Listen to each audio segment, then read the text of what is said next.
So somebody brought this tweet to my attention, and it's by this doctor, Dr. Jason Fung, and he posted a figure with some data, and he essentially concluded obesity is probably driven by something other than just calories. The image basically shows caloric intake in the United States over the last couple of decades, from 1999 to 2018.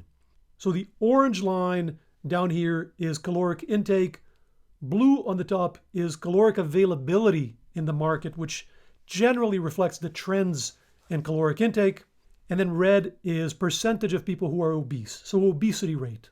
So you see the obesity rate keeps climbing, just shoots up, but the caloric intake is not really going up. If anything, it drops a little bit over the 20 years.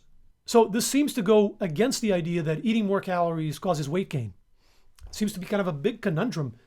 And this was a very popular tweet. People liked it and reshared it a lot. So let's do this as kind of a fun mental exercise. I think this teaches us a lot about how science is communicated on social media, misunderstandings, gaps in communication. It's a pretty interesting example. At first glance, this seems to be completely obvious. Obesity is shooting up, calories are steady, so one is not causing the other. It's kind of a dumb moment, and you've been lied your whole life. This thing you've been told is crucial, actually doesn't matter. But actually there's a simple misunderstanding here. And if you want to do the exercise, pause the video, try to see if you can figure it out. If you haven't yet, it's not complicated. It's actually really simple. So anyone can keep gaining weight over time, even if their caloric intake is steady, as long as they eat too many calories, right? The caloric intake doesn't need to keep going up. For example, let's say I burn 2,000 calories a day. Resting metabolic rate and physical activity all combined 2,000 calories, but I eat 3,000 calories a day. I'm going to gain weight, and if I keep eating the same amount and burning the same amount, I'm going to keep gaining weight, even if I keep eating 3,000 calories every day. I don't need to keep increasing calories every day. The two lines don't need to be parallel. That's the realization, as long as there's a caloric surplus. In fact, I could even cut calories. I could cut 500 calories off my diet, and I would continue to gain weight because now I'm eating 2,500. You see how confusing that could be? I could go, I just cut 500 calories, I'm still gaining weight, so calories have nothing to do with weight gain. That's because I'm not considering all the factors, right? I'm just confused. In practice, there's a ceiling to this. You're not going to keep gaining weight forever because as you gain mass, body mass, as you put on fat, your resting metabolic rate goes up. It takes more energy to maintain a bigger body. And also when you move around, you expend more energy to move a bigger body. So yeah, eventually the amount of calories that I'm burning are going to catch up to the amount of calories that I'm eating. But that could take a while, even if my caloric intake is steady. So one thing you always want to think about when people give you these hot takes and these things that seem completely shocking and sensational, always ask, what other evidence is there? Am I being shown everything? So if you remember the graph from the tweet, it covers 2 decades, 1999 to 2018. So what happened before that? Here's a graph that Dr. Stefan Guyenet made, and it covers 40 years, 1970 to 2010. The green line is caloric intake, and this is average for the US as well. And you can see it rose steadily for 20 or 30 years from the 70s, or maybe it started in 1980 and then just shot up for 20 years until 2000. And then it kind of stops going up, maybe even drops a bit. Now the blue line is the percentage of obese people, so obesity rate, and you see that it also goes up in roughly the same pattern. Now it's important to understand these lines don't prove cause and effect, right? This is what we call ecological association. Just this change over time in a couple metrics, but it's not high-level evidence. So we're not saying that this graph is the type of data that proves that calories cause obesity.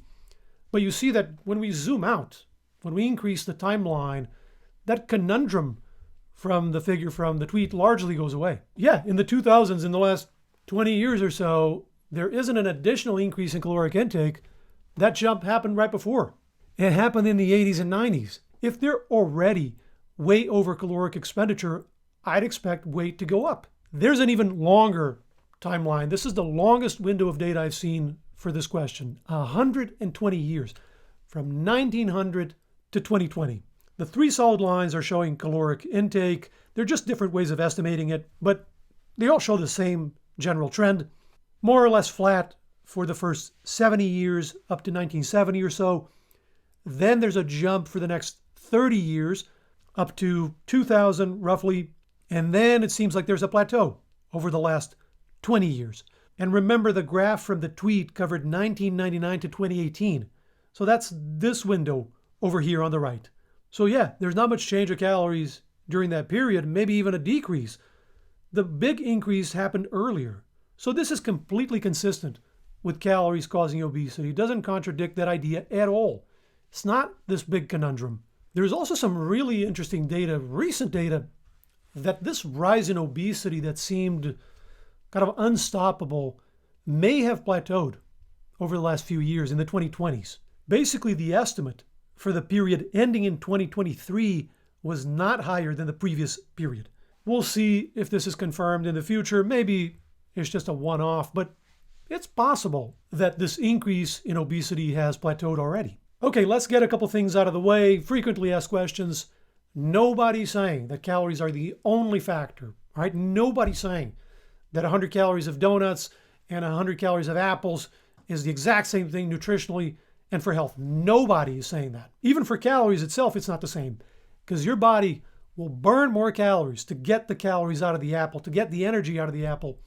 Your body needs to work harder to break down all that matrix, and it's also less efficient for the same reasons.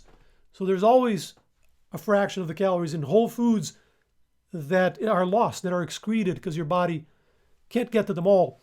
Whereas with a refined product like soda or candy or something like that, your body's much more effective because there's no barrier, right? It can just pretty much take the calories and absorb them much more freely. So there's many reasons why eating whole foods is a great strategy for health, for weight loss, and to keep it off. Also, this thing of, is it the calories or is it the hormones? Were you lied to about the calories because it's really the hormone? This is incredibly silly. This is guru science. This is what we call a false dichotomy. The calories I eat affect my hormones, and the hormones I produce affect my calories. They affect my calorie burning, and they affect the calories that go in because they affect appetite. So it's not calories or hormones. It's both. Both matter. These things all interact. Now, the point here is for us all to learn more, to make better choices. It's not to slam anyone. It's not to have these battles. And the way that Dr. Fung wrote the conclusion of the tweet, I actually largely agree with the phrasing. He wrote, obesity is driven by something other than just calories. So I'm glad he added the just. It's doing a lot of heavy lifting. I agree. It's not just calories, but the calories are a massive factor. And this figure he posted does not contradict that. It's completely consistent with that. And I'm trying to do this, giving you guys the best content I can, while at the same time trying to be collegial, not being ego-driven. And so all this information I'm sharing with you guys, I went over it in a Twitter thread, and I tagged Dr. Fung, and I said, Dr. Fung, if you want to talk about any of this, we totally can. And he actually responded. He said that conclusion, the conclusion from his tweet, is from a well-known nutrition researcher, not from me. So if you don't want to believe him, that's fine by me. Okay, I don't think it's about believing someone. I think it's about looking at evidence, trying to learn, trying to understand things, and forming views that are based on the best scientific evidence we can find, rather than believing some higher authority, some famous scientist. I think that's what science is all about. And Dr. Fung, if you're watching, you're welcome to come on anytime. I'd love to go over this face-to-face. If you guys would like to see that conversation, if you think it'd be helpful, let us both know. For more on diets and weight loss, what's the best diet to lose weight? Is it low carb? Is it low fat? Is it neither? We have a whole video going over that. Check it out right here. And here's one on more weight loss myths. Check them out. I'll see you in there. Bye-bye.